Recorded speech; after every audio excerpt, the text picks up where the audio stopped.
आप देख रहे हैं आपका अपना यूट्यूब चैनल जीके क्लासेज 1972 और मैं आपके लिए लेकर आया हूं असिस्टेंट प्रोफेसर न्यू वैकेंसी इन राजस्थान से जुड़ी हुई लेटेस्ट अपडेट। अगर आप चैनल पर नए हैं तो चैनल को सब्सक्राइब जरूर कीजिएगा। चलिए वीडियो की शुरुआत करते हैं। तो ये आप देखिए यूनिवर्सिटी ऑफ कोटा के द्वारा ये एडवर्टाइजमेंट जारी किया गया है, ठीक है। और निर्धारित प्रारूप में आवेदन फॉर्म जो है आमंत्रित किए गए हैं। पोस्ट जो है टीचिंग पोस्ट जो है ये रेगुलर बेसिस है, परमानेंट पोस्ट है, ठीक है। 2 वर्ष का आपका प्रोविजनल पीरियड रहेगा, उसके बाद में परमानेंट जो है आपको कर दिया जाएगा। तो ये आप देख सकते हैं, ये इधर है पोस्ट का नाम, ये इधर है नेम ऑफ डिपार्टमेंट या सब्जेक्ट, ये पे लेवल है, ये कैटेगरी वाइज जो है अलग अलग कैटेगरी के अकॉर्डिंग कितनी कितनी पोस्ट है वो है, और ये टोटल जो है पोस्ट डिटेल आप इसमें देख सकते हैं। तो ये प्रोफेसर, ये एसोसिएट प्रोफेसर और ये असिस्टेंट प्रोफेसर, ठीक है। ये आप इनको डिटेल को देख लीजिए, बाकी पूरी जानकारी इसके अंदर आपको प्रदान करूंगा। तो कौन कौन से सब्जेक्ट हैं, कौन कौन से डिपार्टमेंट है, कितनी कितनी पोस्ट है वो आपके सामने लिखी हुई है। टोटल जो पोस्ट है वो है 24, ठीक है। इसमें एसोसिएट की भी आ गई, असिस्टेंट की भी आ गई, प्रोफेसर की भी आ गई। टोटल 24 पोस्टों के लिए ये कोटा यूनिवर्सिटी के द्वारा विज्ञापन जारी किया गया है, ठीक है। अब बात करते हैं टर्म्स एंड कंडीशंस की। तो इसमें क्या क्या जो है नियम और शर्तें हैं वो आप देखिए। तो मैं इसमें जो बेसिक आपको नियम और शर्तें हैं वो इसके अंदर आपको बता देता हूँ। सबसे पहले आवेदन जो शुल्क है, आवेदन शुल्क कितना है, तो आवेदन शुल्क इसका 1000 रुपये है, ठीक है। डीडी के माध्यम से आपको इसका भुगतान करना है, 1000 रुपये आवेदन शुल्क है। बाकी SC ST और विकलांग कैटेगरी के जो अभ्यर्थी हैं उनका 500 रुपये आवेदन शुल्क है। आपको डीडी किसके नाम से बनवानी है, रजिस्ट्रार यूनिवर्सिटी ऑफ कोटा, इसके नाम से आपको डीडी बनवानी है। और जो एप्लीकेशन फॉर्म है, आवेदन जो फॉर्म है वो कहाँ से डाउनलोड करना आपको, वो आपको यूनिवर्सिटी की जो ये ऑफिशियल वेबसाइट है यहाँ से डाउनलोड करना है, ठीक है। अब विधिवत रूप से जो भरा हुआ फॉर्म है, ठीक है, विधिवत रूप से भरा हुआ जो फॉर्म है वो आपको कितनी तारीख तक यूनिवर्सिटी भेजना है, 18 नवंबर 2023 लास्ट जो डेट है आवेदन फॉर्म भेजने की वो है 18 नवंबर 2023। आवेदन फॉर्म किसके नाम से भेजना है, ऑफलाइन आवेदन है, किसके नाम से आवेदन फॉर्म भेजना है, रजिस्ट्रार यूनिवर्सिटी ऑफ कोटा, इसके नाम से आपको आवेदन फॉर्म भेजना है। दूसरी बात इसमें कि अगर आप एक से अधिक डिपार्टमेंट के लिए या सब्जेक्ट के लिए अप्लाई कर रहे हैं तो आपको अलग अलग जो है सेपरेट आपको आवेदन करना होगा, ठीक है। इसके अलावा जो SC है, ST है, OBC है, MBC है, EWS है, ये जो कैटेगरी के अभ्यर्थी हैं, इन अभ्यर्थियों को अपना, अगर आप रिजर्व कैटेगरी का लाभ लेना चाहते हैं तो आपको सक्षम अधिकारी के द्वारा जारी किया गया जो कास्ट सर्टिफिकेट है वो आपको साथ में आवेदन फॉर्म के साथ लगाना होगा, तो ही आप जो है आरक्षित कैटेगरी का लाभ उठा सकते हैं, आप आरक्षित कैटेगरी के अंदर काउंट किए जाएंगे, ठीक है। अगला जो इसमें निर्देश टर्म्स और कंडीशन है, ये निर्देश आप पढ़ सकते हैं। इसके अंदर मैं सिर्फ आपको जो बेसिक पॉइंट है वो आपको इसको बता रहा हूँ। ये देखिए, इसमें आपका जो सिलेक्शन होगा वो इंटरव्यू बेस के ऊपर होगा, ठीक है। इंटरव्यू बेस के ऊपर आपका सिलेक्शन होगा, और इंटरव्यू के लिए जब आप आएंगे, साक्षात्कार में भाग लेने के लिए आएंगे, तो आपको कोई TA और DA आपको प्रदान नहीं किया जाएगा, ठीक है। बात करते हैं एज की। तो आपकी कम से कम आवेदन करने के लिए जो आयु है वो 18 वर्ष होनी चाहिए, ठीक है। 18 वर्ष से कम आपकी अगर आयु हो तो आप आवेदन करने के योग्य नहीं है।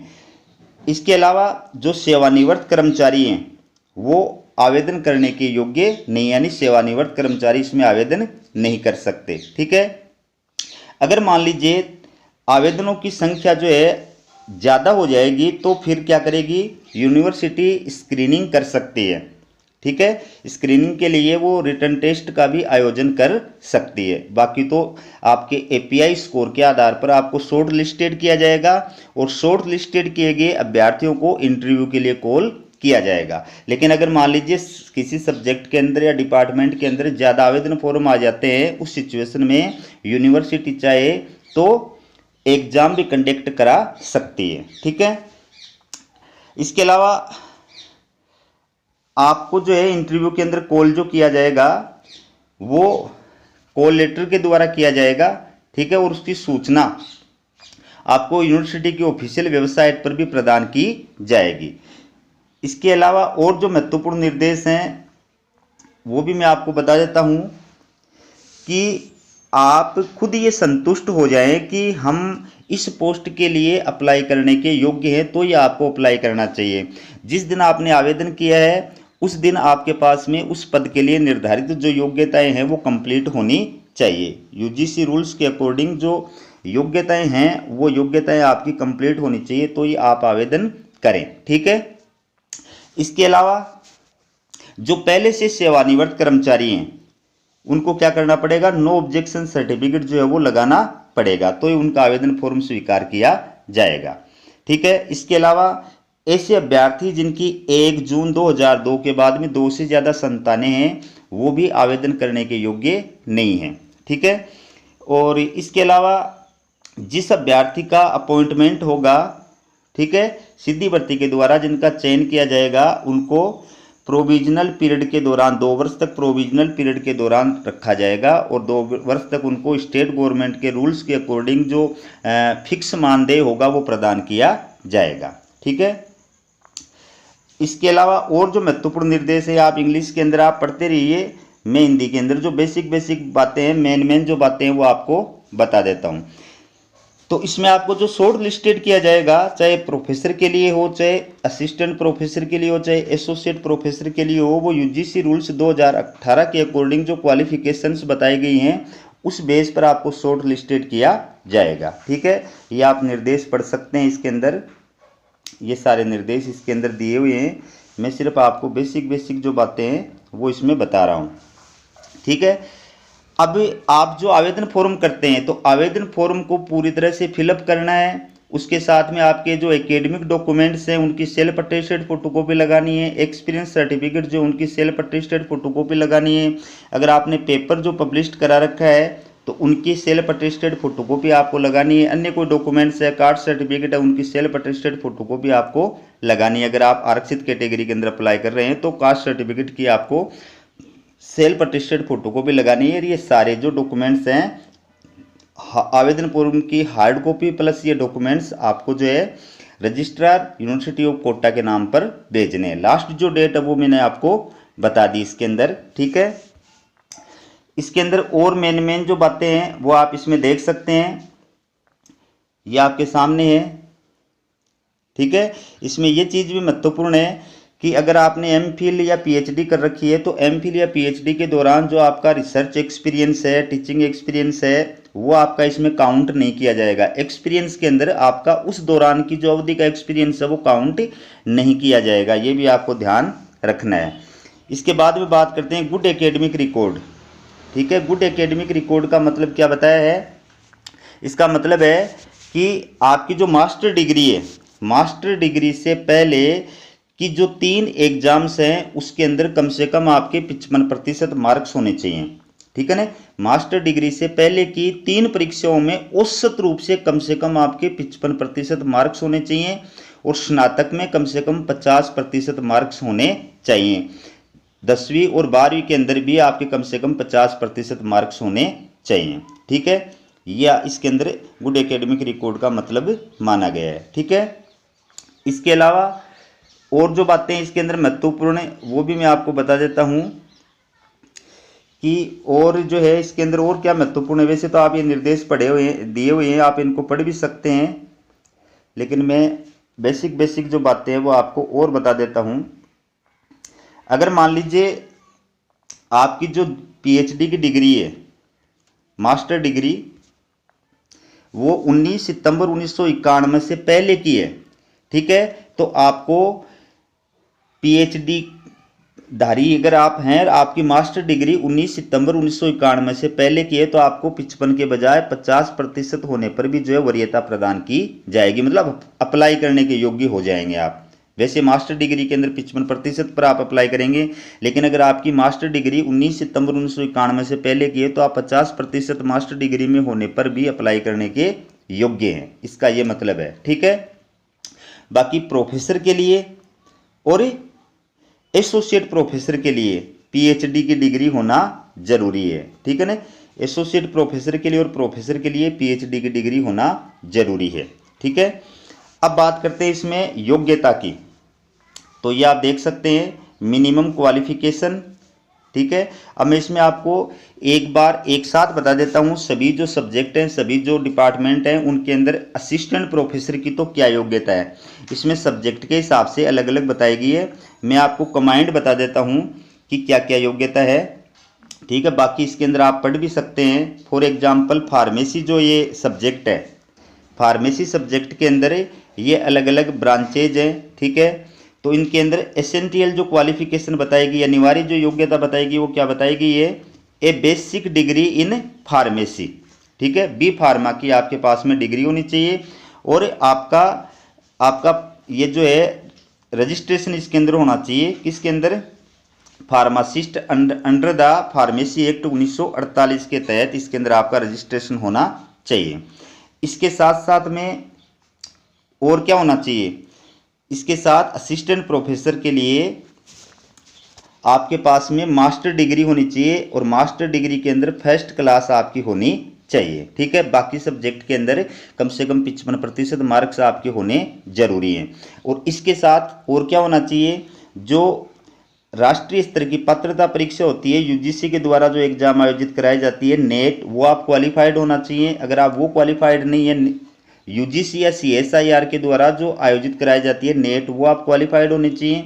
अगर आप वो क्वालिफाइड नहीं है तो स्टेट जो पात्रता परीक्षा होती है सेट और स्लेट, वो आप क्वालिफाइड होने चाहिए। अगर आप वो भी क्वालिफाइड नहीं है तो आप पीएचडी और एमफिल बेस पर भी अप्लाई कर सकते हैं, लेकिन आपकी पीएचडी यूजीसी रूल्स 2009 या 2016 के अकॉर्डिंग होनी चाहिए, तो वो वैलिड मानी जाएगी। अगर मान लीजिए आपकी पीएचडी के अंदर रजिस्ट्रेशन जो है वो 11 जुलाई 2009 से पहले का है, या आपकी पीएचडी 11 जुलाई 2009 से पहले की है, या आपकी पीएचडी का रजिस्ट्रेशन 11 जुलाई 2009 से पहले का है, डिग्री भले आपको बाद में मिली हो, तो उस सिचुएशन में आपकी पीएचडी जो है उस बेस पर आप तभी अप्लाई करने के योग्य हैं जब आप एक प्रमाण पत्र जो है वो प्रस्तुत करेंगे। और ये प्रमाण पत्र जो है वो संबंधित विश्वविद्यालय, जिस विश्वविद्यालय से आपने एमफिल या पीएचडी की है, उस विश्वविद्यालय का जो रजिस्ट्रार है या डीन है, ठीक है, उसके द्वारा जारी किया हुआ होना चाहिए, तो ही वो मान्य होगा।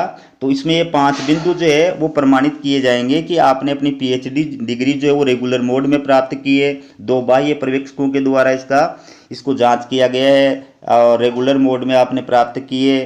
ठीक है, आपका वाइवा वॉइस इसके अंदर जो है खुला वाइवा वॉइस हुआ है। ठीक है, इसके अलावा आपने 2 रिसर्च पेपरों का प्रकाशन किया है, जिसमें आपका एक जो पेपर है वो आपकी पीएचडी थीसिस से रिलेटेड था। इसके अलावा आपने 2 शोध पत्रों का प्रकाशन किया है, किसी भी सेमिनार के अंदर, कॉन्फ्रेंस के अंदर आपने पेपर वाचन किया है। ये इन चीज़ों को प्रमाणित करने वाला एक प्रमाण पत्र आपको प्रस्तुत करना होगा, तो आपकी जो है वो वैलिड मानी जाएगी। लेकिन इसमें एक चीज़ आपको और भी ध्यान में रखनी है, जिन सब्जेक्ट्स के अंदर यूजीसी या सीएसआईआर के द्वारा नेट एग्जाम कंडक्ट नहीं कराई जाती है, ठीक है, या सेट या स्लेट आयोजित नहीं कराई जाती है, अगर उन सब्जेक्ट में आप अप्लाई कर रहे हैं तो आप मास्टर डिग्री में 55% मार्क्स के बेस पर अप्लाई करने के योग्य हैं। अगर इसके अलावा अगर आपकी पीएचडी विश्व की टॉप, वर्ल्ड की टॉप जो 500 रैंकिंग के अंदर अगर आपकी यूनिवर्सिटी आती है, वर्ल्ड की टॉप 500 रैंक वाली यूनिवर्सिटी में से किसी यूनिवर्सिटी से आपने अगर पीएचडी की है तो भी आपकी पीएचडी जो है वो वैलिड मानी जाएगी और उसके बेस पर आप अप्लाई कर सकते हैं। ठीक है, ये डिजायरेबल क्वालिफिकेशन बताई गई है, वांछित योग्यता। ठीक है, ये वांछित योग्यता बताई गई है जिसके अंदर किसी भी आपका टीचिंग जो एक्सपीरियंस है या रिसर्च जो एक्सपीरियंस है वो अच्छी जो इंस्टीट्यूट है उससे होना चाहिए। साथ ही साथ में आपके जो papers presented at conference and और इन रेफर्ड जर्नल, किसी भी कॉन्फ्रेंस के अंदर या रेफर्ड जर्नल के अंदर आपके पेपर पब्लिश्ड होने चाहिए, पेपर वाचन होने चाहिए, उसको वरीयता प्रदान की जाएगी। इसी प्रकार से ये एसोसिएट प्रोफेसर के लिए योग्यता है। एसोसिएट प्रोफेसर के लिए भी चीज़ वही है जो अभी आपको बताई है, वही योग्यता है। बस इसमें आपको दो बातें एक्स्ट्रा ध्यान में रखनी है। दो बातें कौन सी एक्स्ट्रा ध्यान में रखनी है कि आपका टीचिंग एक्सपीरियंस जो है वो 8 साल का होना चाहिए और आपके 7 पेपर जो है वो पब्लिश्ड होने चाहिए। कितने पेपर? 7 पेपर पब्लिश्ड होने चाहिए। टोटल आपका जो रिसर्च स्कोर है वो 75% होना चाहिए। ठीक है, तो आप एसोसिएट प्रोफेसर के लिए अप्लाई करने के योग्य हैं। ठीक है, और प्रोफेसर के लिए भी वो योग्यता है। प्रोफेसर के लिए ये डिजायरेबल योग्यता है, एसोसिएट के लिए, प्रोफेसर के लिए भी वो योग्यता है। बस इसमें दो चीज़ें जो है, 2-3 चीज़ें वो एक्स्ट्रा हैं। बाकी योग्यता जो असिस्टेंट प्रोफेसर की बताई वही है, लेकिन इसमें पीएचडी कंपलसरी है। एसोसिएट हो चाहे असिस्टेंट हो, उसमें पीएचडी कंपलसरी है। पीएचडी बेस पर ही आप अप्लाई कर सकते हैं। और दो चीज़ें इसके अंदर एक्स्ट्रा हैं, वो क्या है देखो आप, ये मैं आपको बता देता हूँ।